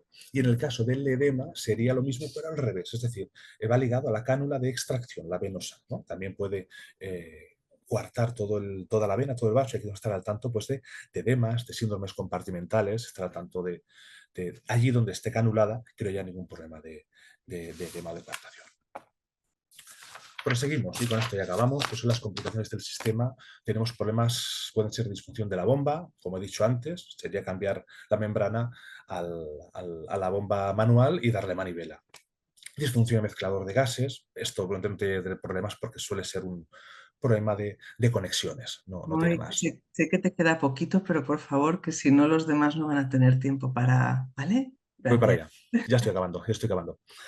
Y disfunción de membrana en el que, bueno, por coágulos o porque todos los capilares no son permeables, podemos tener ya problemas. Aquí no es más que con un lavado de membrana, ¿no?, que es aumentar el flujo al máximo del caudalímetro entre 30 y 60 segundos. No más tiempo, es importante, ya que corremos el riesgo de olvidarnos y crear una hipocapnia, que estamos lavando en exceso el CO2, el dióxido de carbono, y crear una vasoconstricción de los vasos cerebrales. Sigo. Membrana en la que quería enseñar los problemas de trombos que puedes tener. Mira las esquinas, están negras, son trombos ya formados. Y aquí en la parte izquierda es el inicio de trombo, es decir, fibrina, y que acabará como en la parte de la derecha, que es un trombo ya más oscuro. Esta es la última diapositiva, Elena. Y tenemos también problemas de decanulación accidental o ruptura de tubuladuras, disfunción de la consola, que es lo que comentaba antes con la disfunción de la bomba. O sea, cambiamos membrana y le damos manivela hasta que venga una nueva consola. Y variaciones en el flujo de la bomba. Flujo de la bomba. Tú puedes tener unas revoluciones por minuto fijo a 3000, pero un flujo de bomba que te sube, que te baja, que te va de 3 y te baja 1, y para arriba y para abajo. ¿Por qué puede darse este problema? Pues puede ser por una acodadura, que es lo más sencillo, no lo ves, pero debajo de la sábana hay una cánula acodado doblada. O si no, ya lo que tiene un poquitito más de manejo, ¿no?, de un poquitito más de idea, nosotros o el médico, es ligado por hipovolemia o un exceso de reducción. Es decir, está succionando la cánula demasiada cantidad de sangre, o porque hay muy poca sangre en el paciente o porque hay demasiadas revoluciones y se está adheriendo a la pared. Se adhiere y se suelta. Y por eso vemos este cimbreo de las cánulas, ¿no? Está debido, pues, o hipovolemia, que podemos solucionar con líquidos, o un exceso de revoluciones que podemos solucionar con una bajada de, no a tope, son unas poquitas revoluciones para que el flujo sea muchísimo más estable. Y como última parte, también puede ser debido a unas resistencias venosas sistémicas elevadas. Bueno, pues se ajustan drogas vasoactivas, se ajusta sedación y con eso acabamos. Espero que os haya servido. He ido como una moto, me he olvidado cosas seguro, pero el tiempo no va para más. Así que espero haber sido de ayuda. Muchas gracias. Muchas gracias, Moisés. Ahora a continuación tenemos a Maite Mata, que nos va... Muchas gracias, Maite, por estar aquí, que sé que además estás enfermita, así que muchas gracias por estar con nosotros. Nos va a hablar de las asistencias ventriculares, por decir de alguna manera, extracorpóreas puras. Ella es enfermera perfusionista en el Hospital Clínico de Barcelona. Adelante, Maite. Buenas tardes a todos. Muchas gracias por la confianza y darme la posibilidad de compartir un poquito mis pobres conocimientos. Voy a compartir pantalla. Voy a intentar resumiros brevemente lo que serían las asistencias ventriculares puras. Una asistencia ventricular pues, no es más que un dispositivo mecánico que sustituye la función del ventrículo cuando el miocardio del paciente está enfermo. Puede o no puede haber compromiso pulmonar. Partimos de la base que al ser una asistencia ventricular pura, el pulmón del paciente le funciona bien, pero puede ser que con las horas de evolución de la enfermedad del paciente, pues este pulmón acabe claudicando. O bien le ponemos la asistencia ventricular pura y con el paso del tiempo, si es una asistencia ventricular izquierda, el ventrículo derecho y entonces tengamos que asistir también el ventrículo derecho junto con su pulmón, que también nos claudica. También pueden, y además sirven como puente. Son unos dispositivos que nos permiten ganar tiempo para que la terapia decidan los facultativos haga efecto y podamos mantener al paciente con nosotros de tal forma que o bien el paciente se recupere, o bien, si no se recupera ese corazón, pues evidentemente si está indicado pasará a poder ser candidato a trasplante cardíaco. ¿Cuáles serían las indicaciones de una asistencia ventricular pura? Pues bueno, una insuficiencia cardíaca refractaria al tratamiento habitual, aquel tratamiento médico que claudica y claudica y claudica, y que lo tenemos que hacer con el paciente porque si no este paciente al final acabará fracasando tanto que lo perderemos. Como apoyo al tratamiento convencional en la insuficiencia cardíaca, a la espera de que el tratamiento haga efecto, como por ejemplo en un caso de miocarditis vírica, tenemos a un paciente pues, que resulta que estaba estupendo, pilla un virus y le afecta a su miocardio y entonces empieza a entrar en un cuadro grave de insuficiencia cardíaca, que puede ser de evolución rápida pero progresiva o bien de aparición abrupta.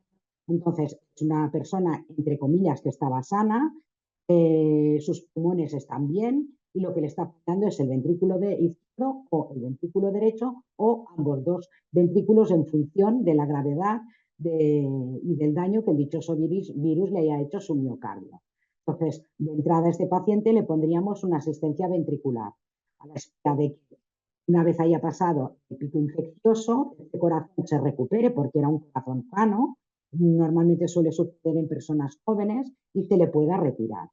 Como puente al trasplante, aquellos pacientes que tienen una insuficiencia cardíaca muy avanzada y ya se les acaban todas las ideas milagros posibles los cardiólogos para poder tirar con el paciente y es un paciente que ya estaba parándose para entrar en lista de trasplante, pero si no hacemos algo con él nos claudicará y nos quedaremos sin paciente. Partiendo de la base de que el pulmón funciona bien, pues a este paciente le podríamos poner una asistencia ventricular izquierda o derecha o de ambos dos ventrículos.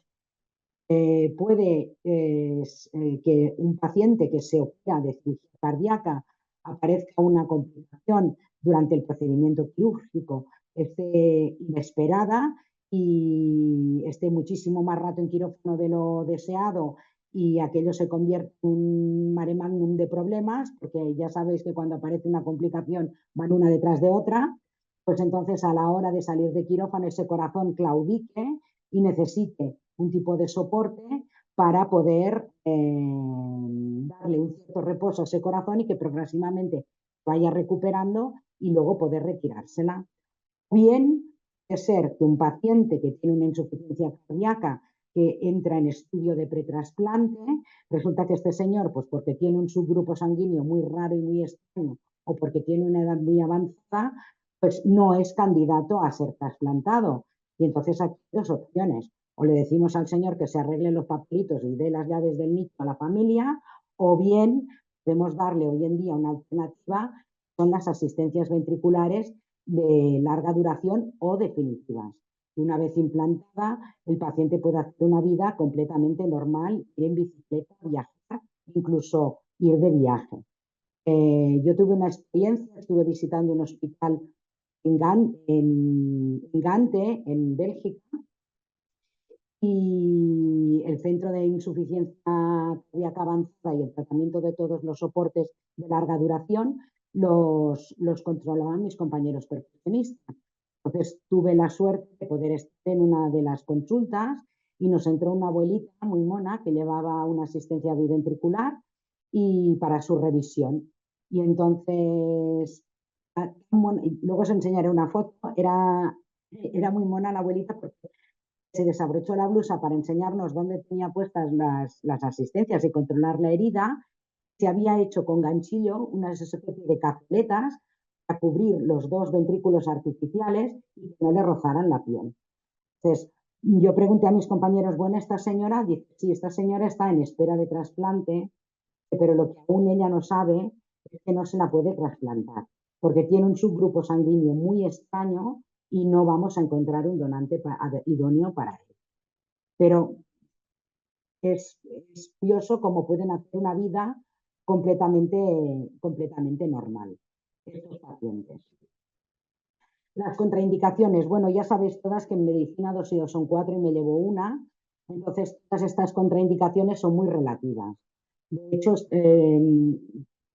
través de las guías de práctica clínica, muchas de ellas se han ido actualizando, pero en resumen, podríamos decir que estaría contraindicado si un paciente es mayor de 65 años ponerle un tipo de asistencia, y lo dejo entrecomillado, porque luego cada uno en su casa y según sus circunstancias y lo que tenga el paciente, pues se tomarán las decisiones que se consideren oportunas. En un fallo multiorgánico no se podría poner un tipo instaurado, no se podría poner este tipo de asistencia. Otra cosa es que con la asistencia el paciente no se entrase en un fallo multiorgánico. Eso es diferente, pero si de entrada ya está instaurado, es un absurdo ponerle una bomba que ayude a su corazón cuando le falla el riñón, le falla el hígado y hasta las pestañas. No tenemos paciente luego para poder darlo adelante.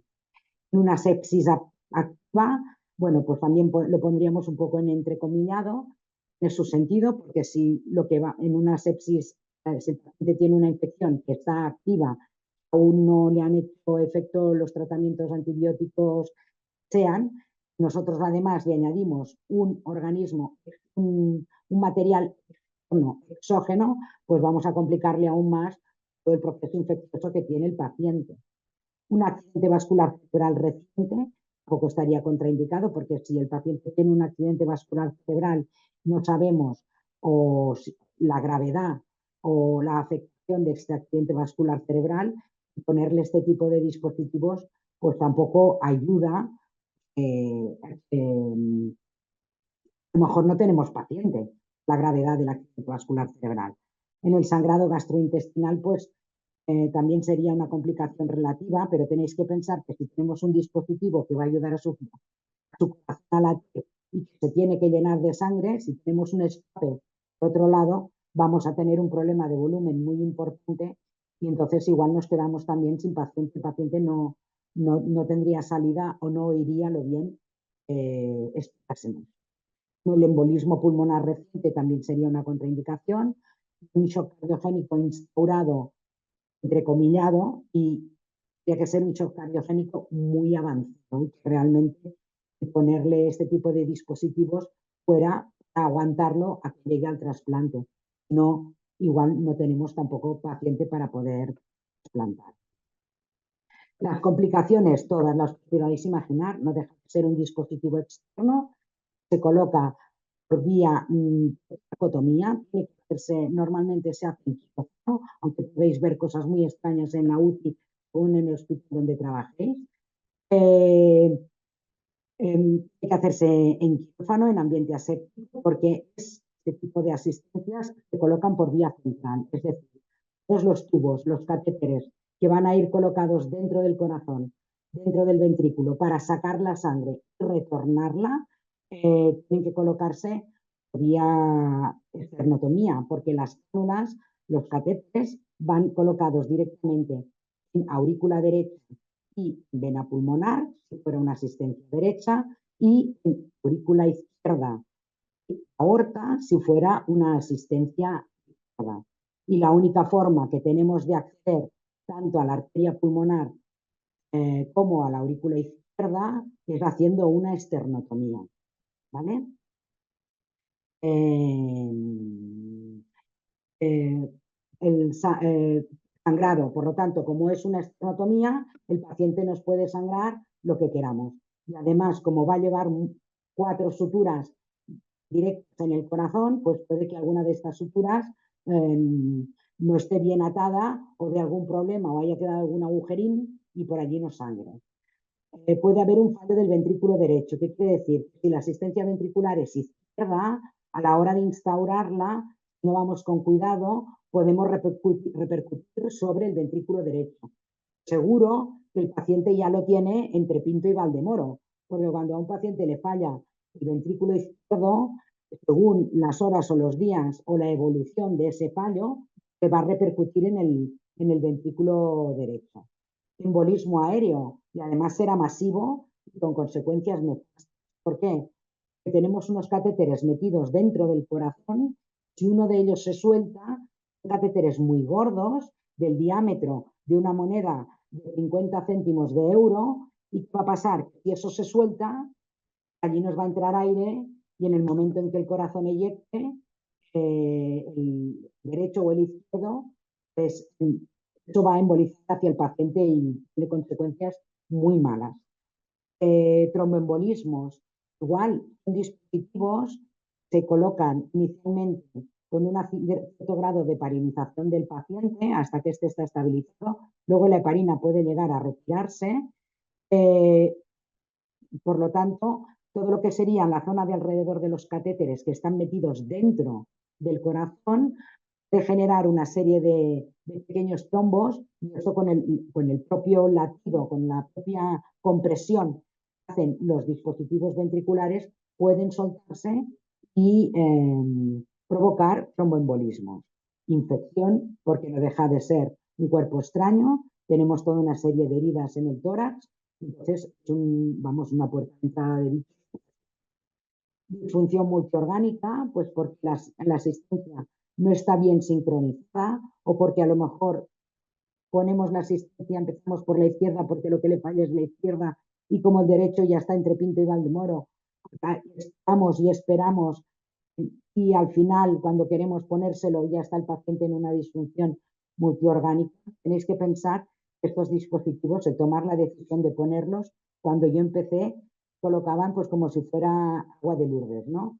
Ya esperábamos al último momento y bueno, ponemos la asistencia a ver si el milagro aparece y llevamos el paciente adelante. Ahora cada vez los protocolos de colocación de los pacientes son muy estrictos, pero no deja de ser una decisión arriesgada y una decisión que a veces, más que arriesgada, es que a veces al facultativo le cuesta tomarla, porque estos dispositivos todos tienen muchas complicaciones y queriéndole hacer un bien al paciente, a veces puedes llegar a perjudicarlo. Y luego puede haber un mal funcionamiento del dispositivo como complicación. ¿Cómo se clasifican? Yo brevemente deciros que las asistencias se clasifican de 2 formas, según el lugar donde están puestas y según el flujo que generan.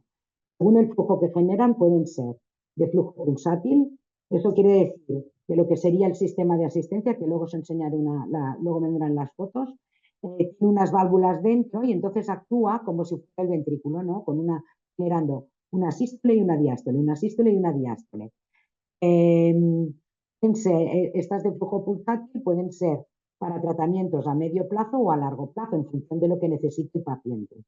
Suelen regular la frecuencia cardíaca y el gasto cardíaco y producen más hemólisis y más molestias al paciente. Por ejemplo, ya que el compañero ha explicado el balón de contrapulsación, el balón de contrapulsación sería una asistencia de flujo pulsátil de corta duración, ¿vale? O el Impela. El Impela sería una asistencia de flujo continuo de corta duración. El Impela no nos pulsa, tal como ha enseñado el compañero, sino que al girar el rotor que lleva dentro del catéter, lo que hace es que produce un movimiento lineal de la sangre, no pulsa. La siguiente forma de clasificación, según el flujo continuo, serían las bombas de rodillo, la típica bomba de circulación extracorpórea que podéis encontrar en cualquier quirófano de cirugía cardíaca. Las bombas centrífugas. ¿Perdón? ¿Alguien quiere preguntar algo? Sigue, Maite. Vale. Las bombas centrífugas, que nuestro compañero Moisés pues, nos ha enseñado algunas fotos, y que serían la típica bomba que utiliza el sistema ECMO más comúnmente utilizado aquí en España, que es el de la Casa Getinge. Yo tampoco tengo ningún conflicto de interés, pero es el que más vais a ver en todas partes. O bien la bomba Centrimac Levitronic, que también es la más utilizada en toda España. Y las bombas axiales, como sería el Impella. Suelen utilizarse en un momento de choque en casos agudos o para terapias a largo plazo. Necesitan de anticoagulación y estas producen poca hemólisis.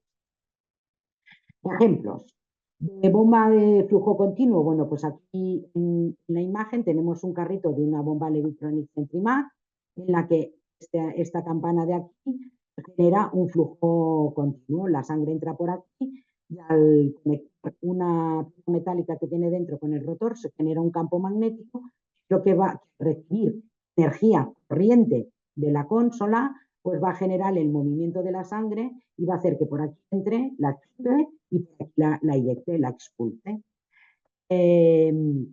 Luego tenemos el sistema, espera un momentito, el sistema Rotaflow, que sería de aquí abajo, es la típica bomba impulsora de sangre que está acoplada al sistema como cardiógeno, o bien es la típica bomba que se utiliza en el sistema Rotaflow, ambos de la casa Getinge. Luego tenemos el hardware, es una asistencia que es implantable, os enseñaré una foto, de flujo continuo magnético y que su flujo es axial. Y luego el Impella. Otros ejemplos. Esta es una imagen de una asistencia ventricular de flujo axial. Este sería el hardware que os he mencionado antes. Veis que es chiquitín, que cabe en la palma de una mano. Esto va por aquí, iría metido dentro del ápex del ventrículo izquierdo. El aro de algodón blanco es donde se suturaría. Por aquí iría hacia la aorta. Entonces está metida dentro del tórax y lo único que tiene el paciente es que por debajo del diafragma le sale un cablecito. Además, las asistencias se pueden clasificar según el lugar donde están implantadas. Por lo tanto, se pueden dividir en extracorpóreas, que serían alejadas del paciente, como la de la imagen, que sería la típica asistencia cardiorrespiratoria mediante dispositivo HLS.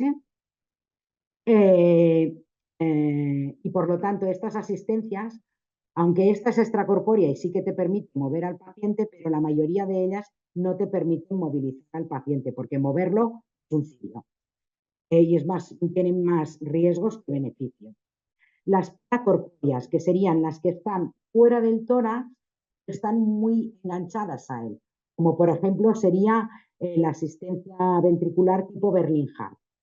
Permiten la deambulación. Y las intracorpóreas, que serían las que están dentro del corazón, no las vemos, dan una gran autonomía porque además tienen un sistema de baterías que el paciente se las puede colgar a modo de cartuchitas, como si llevara unas pistolas debajo de las axilas, como los gángsters de los años 70, pues igual, pero lo que llevan allí pues son las baterías y por lo tanto pueden hacer una vida completamente normal. Y luego el corazón artificial. Algunos ejemplos según la colocación, pues bueno, esto es una imagen de un Berlin-Hart, un esquema. Estas eran paracorpóreas porque en el caso de la asistencia derecha tenemos que la sangre la sacamos de la aurícula derecha, pasa a nuestra bomba impulsora y retorna a la arteria pulmonar. Tenemos que la sangre sale de la aurícula izquierda y retorna a la aorta. Toda esta parte de aquí para arriba está dentro del tórax, no se ve, y lo único que veremos son las cazoletas. Es lo que la paciente que yo os he explicado del caso que viví en Bruselas, pues venía a control de sus cazoletas. Y entonces ella se había hecho una camisetilla de ganchillo para que no le rozara la piel y no le molestara. Y luego ya para acabar tenemos las asistencias de larga duración tipo HeartMate. Ahí ya estamos por el HeartMate 3, no sé si ya existe también el 4. Con este tipo de asistencia el paciente puede estar más de 10 años, lo que es una asistencia ventricular izquierda. Aquí tenemos una radiografía de cómo quedaría colocada. Lo que sí se ha observado en algunos pacientes es que el miocardio que estaba enfermo con el tiempo, con los años de llevar este tipo de asistencia, ha llegado a recuperarse y en algunos casos se ha podido retirar el HeartMate y el paciente ha continuado con su corazón. Entonces, este dispositivo, lo que os hablaba de las cartucheras, ¿veis? Lleva aquí unas cartucheras con unas baterías conectadas y entonces un generador, de modo como si fuera como si lleváramos el móvil conectado al cinturón con una fundita en el cinturón del pantalón, pues el paciente puede hacer una vida completamente normal. Nuestra compañera que dará la siguiente charla, pues ya nos explicará este tipo de asistencias de larga duración con mayor intensidad. Y creo que con esto yo ya habría acabado. Sé que he sido muy larga, sé que he ido como una ametralladora. Muchas gracias, Maite. Había más cosas que contar, pero bueno, el tiempo era el que es. Gracias de nuevo por escucharme y espero que os haya gustado. Muchas gracias, Maite. Comentar que ya he puesto en el chat que los ponentes están empezando a contestar algunas preguntas, porque como vamos a ir un poco justos de tiempo y si alguien se tiene que desconectar, pues pueda tener la respuesta. Si no, cuando acabe Laia, abrimos debate y acabamos de solucionar las dudas que queden. Pues pasamos con Laia Rosenfeld a hablar de la asistencia de larga duración. Ella es enfermera del Hospital de Bellvitge de Insuficiencia Cardíaca Avanzada. Bueno, pues muchas gracias por la oportunidad de poder presentaros un poco esta parte de las asistencias ventriculares de larga duración. Paso a compartir pantalla. Vale. Pues hablaré un poco de lo que son las asistencias ventriculares de larga duración. Vale, pues decíamos que la insuficiencia cardíaca es una enfermedad que es progresiva en el tiempo. Hay un debut donde se diagnostica y se pueden diferenciar como dos etapas. Una primera etapa donde es una etapa con una calidad de vida aceptable, es una etapa con pocas descompensaciones, una evolución lenta de la enfermedad. Aquí es muy importante pues empoderar bien al paciente de lo que son los cuidados que va a tener que realizar, lo que son los signos y síntomas de alarma. Es muy importante en este punto pues hacer una buena optimización del tratamiento médico. Y es una parte, como decíamos, pues estable y más larga que cuando va avanzando y pasamos ya a lo que sería la fase final de enfermedad, donde decimos que la insuficiencia cardíaca está en una fase ya avanzada. Es una etapa más corta, es una etapa que evoluciona bastante rápido y el paciente pues va teniendo muchas descompensaciones y su calidad de vida empeora pues significativamente.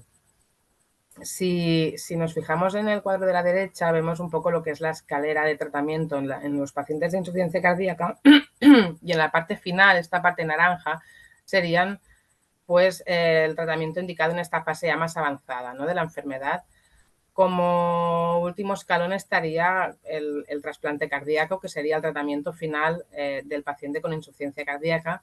Lo que pasa que el trasplante pues es accesible a pocos pacientes, ¿no?, por la escasa donación de órganos que hay, aunque sea mucha, pero es accesible a pocos, ¿no? Y en este caso es donde coge un papel importante todo lo que son las asistencias ventriculares de larga duración.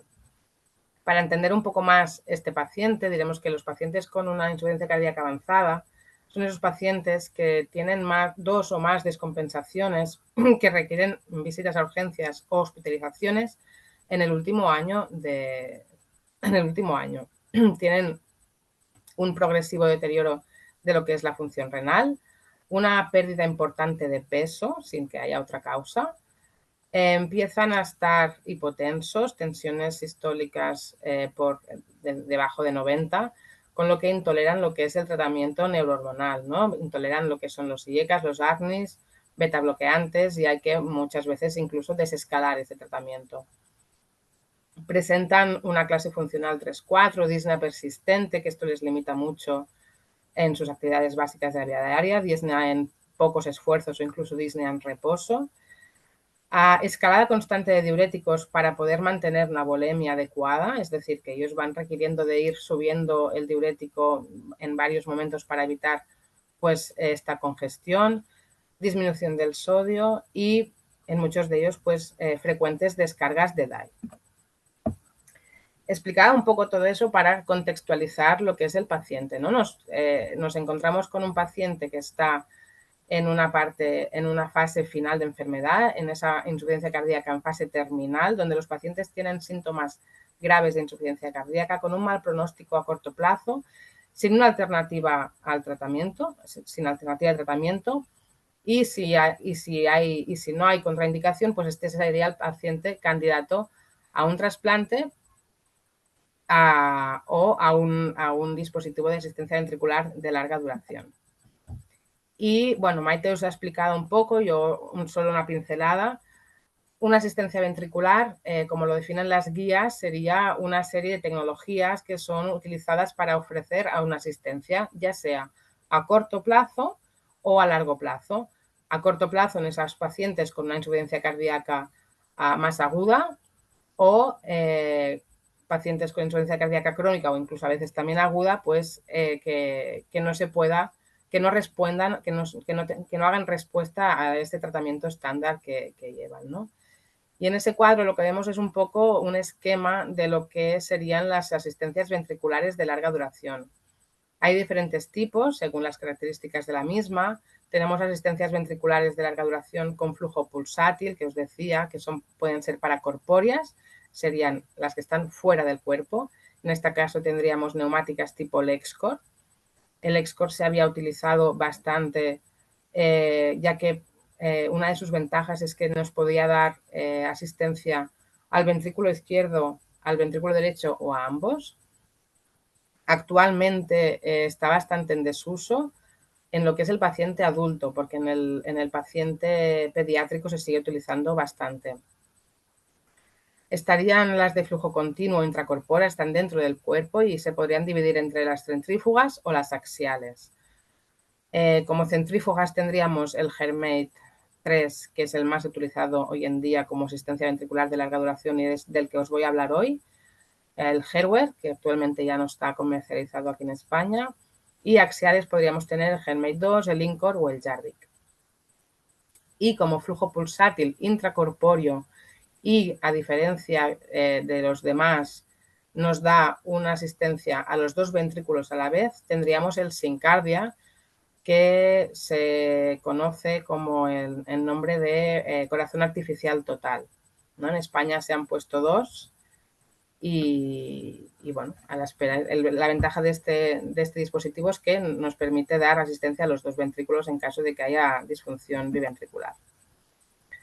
¿Y con qué objetivo colocamos un dispositivo de asistencia ventricular de larga duración? Pues las guías nos explican varios objetivos. Podríamos tener como objetivo asistencia ventricular de larga duración como puente a candidatura, es decir, esos pacientes que ahora mismo no son candidatos a trasplante, pero se prevé que en un futuro lo puedan ser, ¿no? Y esto nos permite, pues, seguir, nos permite tiempo a la espera de que este paciente, que ahora mismo no cumple criterios, en un futuro pensamos que sí los puede cumplir.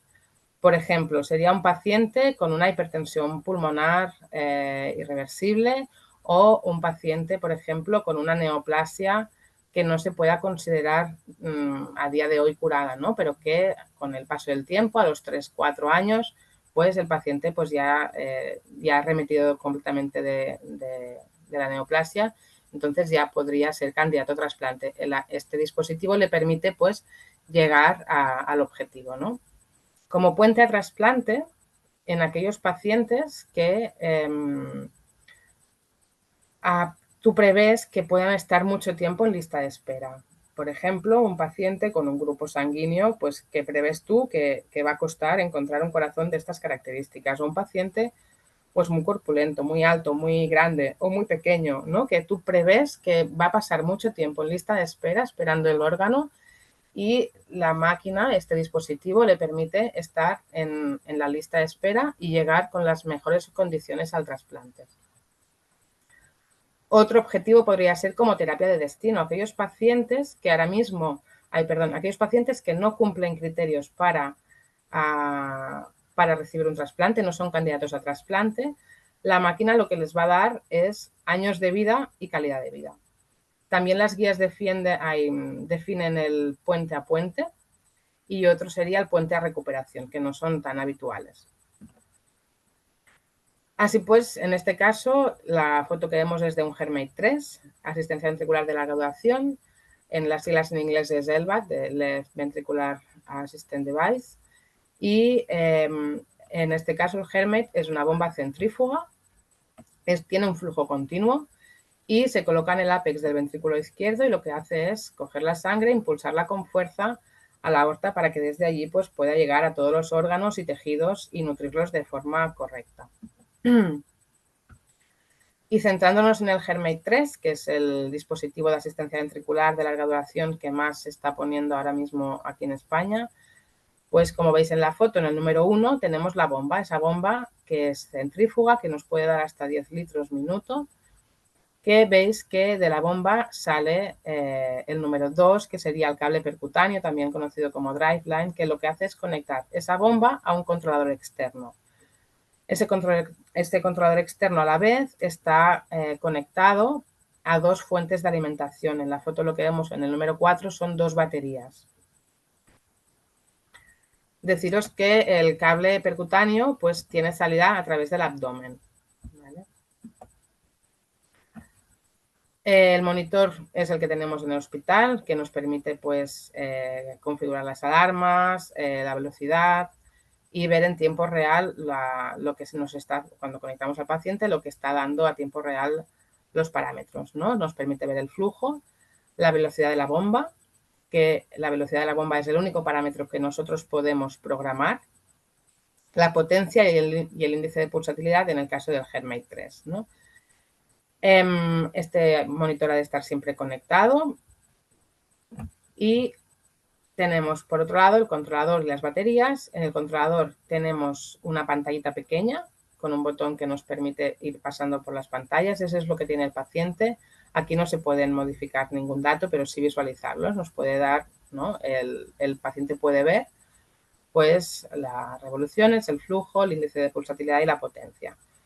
Tiene varios iconos, un símbolo que nos indica que está funcionando bien, el signo de las baterías, las alarmas y a través de la pantalla pues también nos puede dar las alarmas.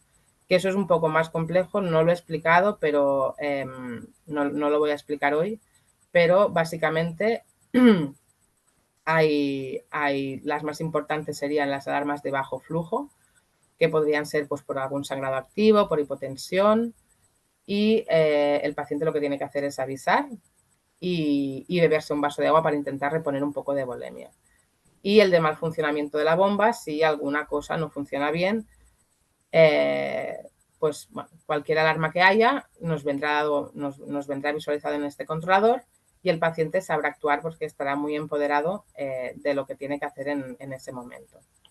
El paciente tiene aparte en casa otro controlador de recambio por si el fallo fuera del mismo controlador, cosa que sería muy extraña, pero eso es un poco, ¿no? Los datos que nos da el controlador son la pantalla visualizando los datos, las diferentes iconas de buen funcionamiento y de alarmas. Y por otro lado tenemos las baterías, que el controlador requiere de estar conectado siempre a las dos fuentes de alimentación. Veis que del controlador sale un cable con un final, a ver si veis aquí, blanco y uno negro. Están conectados siempre a dos fuentes de alimentación, en este caso a baterías. Puede estar conectado a baterías o también conectado a la corriente alterna de la pared. Y las baterías nos dan una autonomía de unas 15-17 horas. Y el paciente tiene varias para ir cambiándolas cuando sea necesario.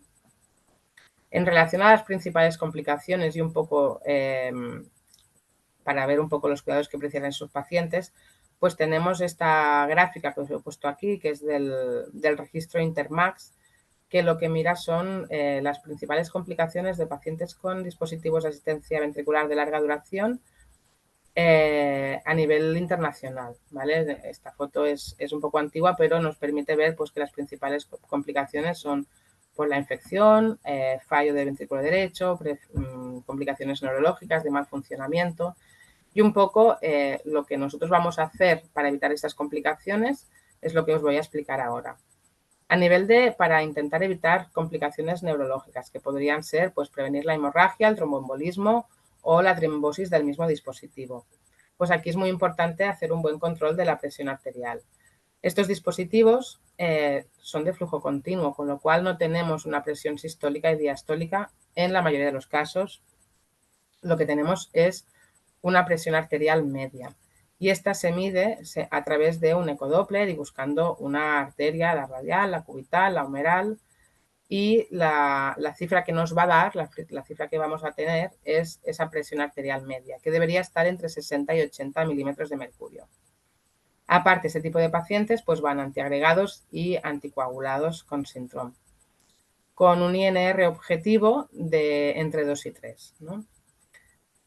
En relación al dispositivo, pistas que nos podrían dar, por ejemplo, que podemos encontrarnos frente a un trombo en el dispositivo, sería que, por ejemplo, viéramos que disminuye el flujo, pero que sube la potencia, ¿no?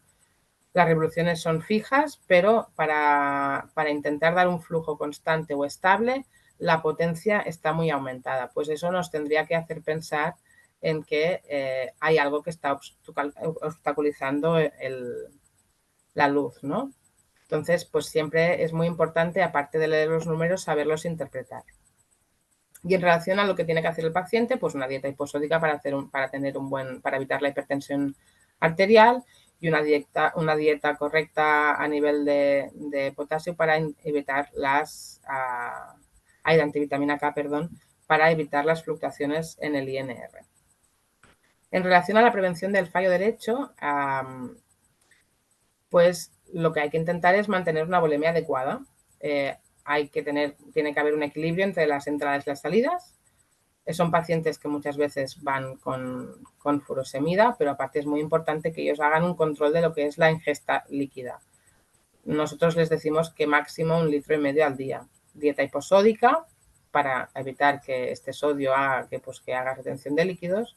El peso diario para ver que no hay congestión, que no hay retención de líquidos, y control activo de edemas o disnea. Muy importante para intentar evitar la infección del driveline. Hay que hacer curas periódicas, sí que la periodicidad va variando en función de si el recién intervenido o ya es de forma crónica en su domicilio. La cura al final siempre nosotros la realizamos, el protocolo es el mismo, la realizamos de la misma manera, lo único que podemos ir cambiando es la periodicidad en que hacemos las curas. Pero una vez el paciente se va a su domicilio, normalmente las curas son 1 día a la semana, se hacen según protocolo con Aquacel Plata, clorhexidina acuosa al 2% y la sujeción con una brida, como veis aquí en la foto, porque para intentar evitar desplazamientos, que cualquier tirón o cualquier movilización del cable pues podría dar propicio a la infección. Muy importante mantener esa herida seca, que esté todo bien protegido, y la situación global del paciente a nivel de nutrición.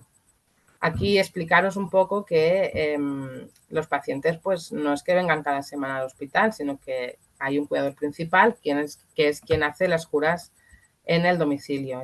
Ese cuidador pues durante la estancia hospitalaria intervención se le enseña pues todo lo que es la técnica estéril, el protocolo de la cura, se les enseña también a poder identificar si hay cualquier signo de infección para poder avisar y actuar lo más rápido posible. Porque en este caso, pues una infección nos puede, un paciente que esté en lista de espera, pues puede implicar quitarlo de lista de espera hasta que la infección remita, o al contrario, si la infección es muy grave, pues intentar agilizarlo todo. Pero bueno, a un paciente crónico muchas veces nos hemos encontrado en que habrá que hacer antibiótico de por vida. Entonces, bueno, pues aquí tenemos un papel y es importante todo este rol de prevención. Y en relación a la educación global del paciente para la buena autocura, aquí recordar que aunque estos pacientes lleven un dispositivo de asistencia ventricular, son pacientes con una insuficiencia cardíaca, así que el tratamiento es el mismo, las medidas higiénico-dietéticas son las mismas y hay que empoderar a los pacientes para que tengan una buena autocura, ¿no?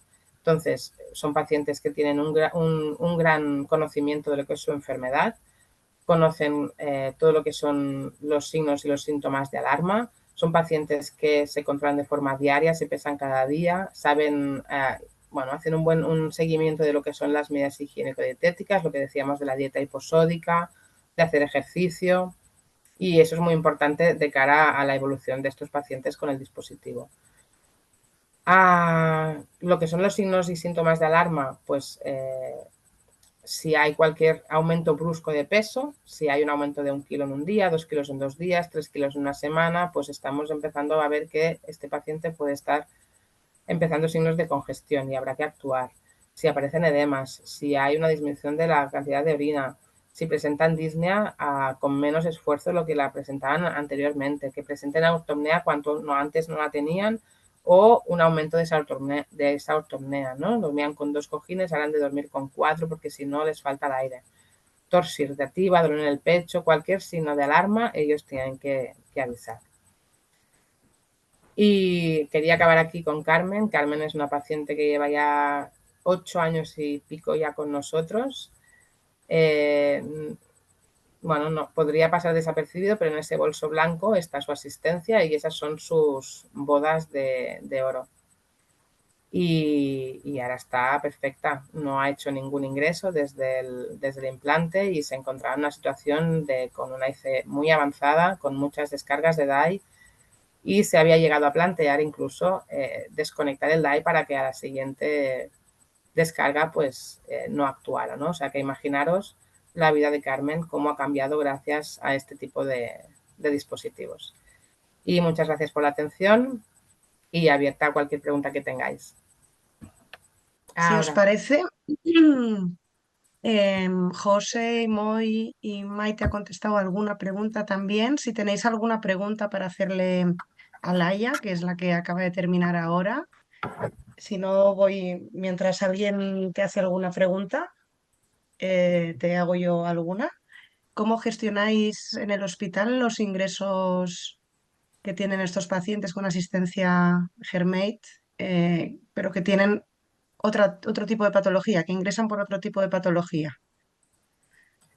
Vale, normalmente, a ver, sí que es verdad que esto ha evolucionado un poco, ¿eh? Al principio siempre ingresaban en cardiología y ahora empiezan a ingresar en sus plantas correspondientes y vamos nosotros allí a hacer la formación. Lo que sí que es importante es que es algo que pues todavía se conoce poco a nivel ¿no? de profesional sanitario. Y pues, pero bueno, ellos mismos también les explican mucho al personal de voy a tomarte la tensión. No, es que la tensión no me la puedes tomar, me tienes que, ¿no? coger un Doppler. Pero ingresan, al principio nos los quedamos todos en planta e intentábamos pues con a través, ¿no? Venía el especialista a verlos allí, pero ahora ya ingresan en sus, donde tengan que ingresar, si es en trauma, si es en digestivo y allí vamos. Sí que nosotras intentamos ir y hablar con los profesionales para a nivel de si tienen alguna duda con el tratamiento, los cuidados, lo que sea. Muy bien. No sé si ¿Cómo se prepara el paciente? ¿Cómo hacéis la preparación previa a el planteamiento del colocarle la asistencia? ¿Cómo lo manejáis? Vale. Bueno, cuando se plantea al paciente la asistencia, suele comenzar siempre el médico explicando un poco los objetivos de tratamiento y enseguida vamos nosotras a enfermería a explicarle un poco las cosas buenas, las cosas malas. Tenemos allí un bolso, ¿no? Para que puedan ver, tocar y lo que hacemos siempre también intentamos es presentarles pacientes que actualmente lleven algún tipo de asistencia ventricular y eso es lo que más les ayuda y lo que más les reconforta, ¿no? Ver ese bolso colgando, esa mochila, ese paciente que hace una vida normal. Y aquí sí que es verdad que hay como dos tipos de paciente. El paciente crónico es un paciente agradecido a ese dispositivo, ¿no? Porque de una mala calidad de vida, de una clase funcional muy avanzada, con poco, ¿no? Con poca actividad y con disnea de mínimos esfuerzos o casi en reposo o en silla de ruedas, pasa a tener una calidad de vida súper aceptable, ¿no? A cambio, pues tiene un peso y a cambio, pues no lo he comentado, pero son pacientes que no se pueden duchar.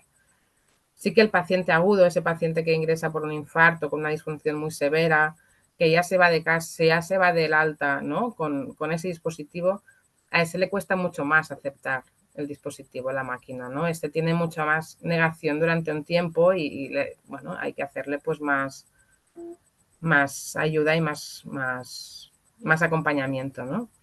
Veríamos un poco eso. El paciente agradecido es el paciente crónico que lleva detrás una enfermedad que ha ido evolucionando a lo largo de los años y el agudo pues le cuesta un poco más. Pero sí que el que se conozcan entre ellos, que puedan compartir. Al final no es lo mismo que tú les expliques, ¿no? Lo bueno que tiene con sus cosas malas también, ¿eh? Pero los objetivos y lo que les va a poder ofrecer la máquina, que se lo explique a alguien que la está llevando o un paciente pues que ya esté trasplantado, ¿no? Y que la haya llevado como puente al trasplante, que le explique pues cómo ha vivido el proceso. Eso les ayuda mucho y eso intentamos hacerlo siempre. Y al final nosotras estamos durante toda la evolución del paciente, desde que muchas veces ya los conocemos ¿no? de la propia consulta de insuficiencia cardíaca, pero estamos en toda la evolución del paciente, desde que se le explica la máquina, durante la intervención, en el postprocedimiento, la educación en planta, el seguimiento ambulatorio. Estamos un poco en todo el proceso. Muy bien, muchas gracias. Bien aclarado, Laia. José, Moisés, Maite, ¿queréis comentar algo de lo que habéis ido contestando por el chat? Porque nos han hecho varias preguntas de anticoagulación, del beneficio de llevar al paciente a la asistencia. No sé si queréis resaltar alguna cosa que habéis contestado. Yo no, contestado está. Bueno, aquí yo quisiera resaltar la última pregunta que han hecho sobre el coste de estos dispositivos. Evidentemente, estos dispositivos son carísimos. Entonces, en la mayoría de hospitales, hasta a través del CatSalud, autorizan un número de pacientes determinados al año para la implantación de estos dispositivos. Por ejemplo, en el caso de cuando hubo la pandemia de COVID, pues ponga una ECMO en su vida porque es lo que va mejor para los pacientes y en realidad salvaron muchas vidas las ECMO, pero tenéis que tener en cuenta que solo lo que es el fungible, y sería de los más baratos, el fungible de la ECMO cuesta alrededor de 4.000 euros. La vida útil que va asociada a la pregunta que me hacían del dinero, pues dependerá de multitud de factores, de si el paciente, del manejo de la coagulación, el que se nos coagule, que no coagule, que claudique la membrana, que no claudique. Entonces, igual en un mismo paciente, si normalmente en las asistencias venovenosas, la ECMO los pacientes la suelen llevar muchísimos días, a una media a lo mejor de entre 30 entre mes y medio, entre 30 y 45 días. En cambio, si se pone una ECMO venoarterial, puede ser siempre como puente a otra cosa y la duración puede ser menor. Por ejemplo, tenemos un paciente que por el motivo que sea tiene alguna alteración en algún elemento hemático que está relacionado con la coagulación, pues las membranas nos van a coagular con mayor rapidez.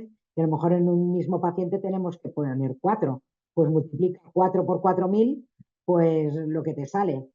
La asistencia Levitronic oscila alrededor de los 6.000 euros y es una asistencia que normalmente es de corta duración y es como puente al trasplante. Entonces, la duración dependerá de lo rápido que pueda salir un corazón para el paciente que lleva este tipo de asistencia, que puede oscilar entre 24 horas a lo mejor pues un mes. No sé si son dispositivos carísimos. Bueno, y el Harmate ya ni os cuento. Harmate tiene el mismo precio que un trasplante de corazón, al menos en mi hospital está tipificado así. Por lo tanto, por encima de 90.000 euros según el hospital.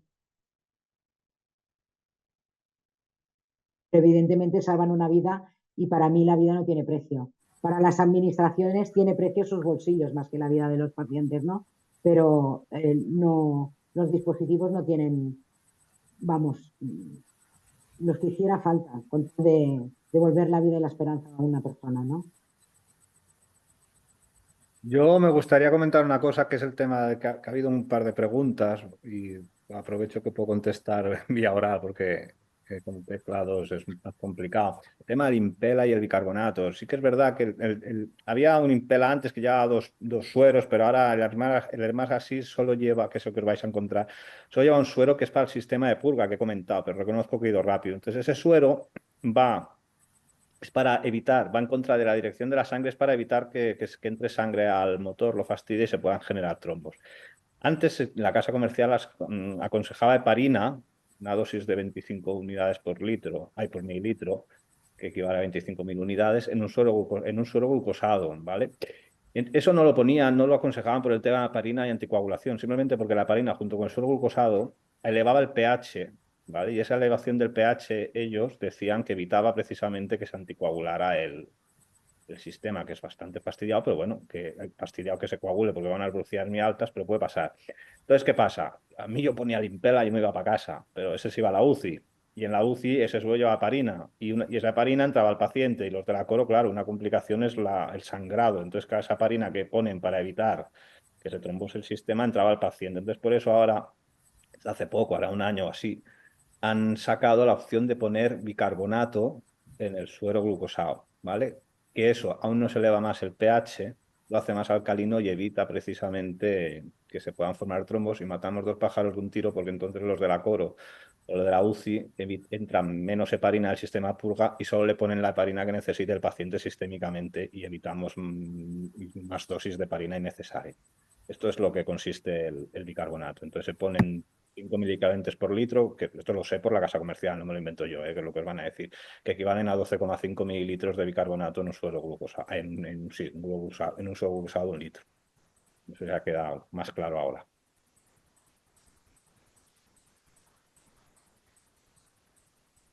Pues muchas gracias a los cuatro. Comentar ya para ir cerrando varias cosas. Una es recordaros que la sesión queda grabada y se podrá visualizar en la página web de la EC. Luego comentaros de que os he dejado el enlace de una encuesta y pediros disculpas porque es cierto que una compañera nos lo ha dicho, está en catalán porque íbamos a hacerlo al principio el webinar en Cataluña solo, pero luego se nos abrió la opción de hacerlo a nivel nacional y ninguno hemos pensado en que estaba en catalán, la verdad. Entonces, como dice Toñi, si nos dejáis vuestro nombre, os buscamos los mails y la traducimos y os la enviamos en castellano. También comentar lo que ha comentado en el chat Rafael Mesa, que en el Congreso de la SEC y de la EC de ahora en octubre hay un taller de Impela, por si alguno de vosotros vais y os queréis apuntar, recordarlo. Y para finalizar, dos cosas. Una es, si os ha gustado este webinar y os han gustado los temas y os gustaría profundizar, agradeceríamos que en la encuesta nos lo detallarais, porque podría ser una opción de cara a hacer ahora en el 2025 que nos podríamos plantear. Y luego que adelanto que el mes que viene ya recibiréis la fecha, seguramente ya sea el 13 de noviembre, tengamos otro webinar con opción a ser presencial también sobre monitorización de dispositivos en control remoto. ¿Vale? Entonces, bueno, os hacemos este spoiler. Muchas gracias a todos. Perdonar porque hemos sido cortos de tiempo a la hora de planificar. Y bueno, aprendizaje para todos. Para la próxima vez aprendemos. Pero muchas gracias a todos por haber formado parte del proyecto, a los ponentes, a mi compañera Elena y a Toñi, la representante de la filial AEC, y a Isaac Moy, que está por aquí también, presidente de la AEC, que han estado pendientes en todo momento. Muchas gracias a todos.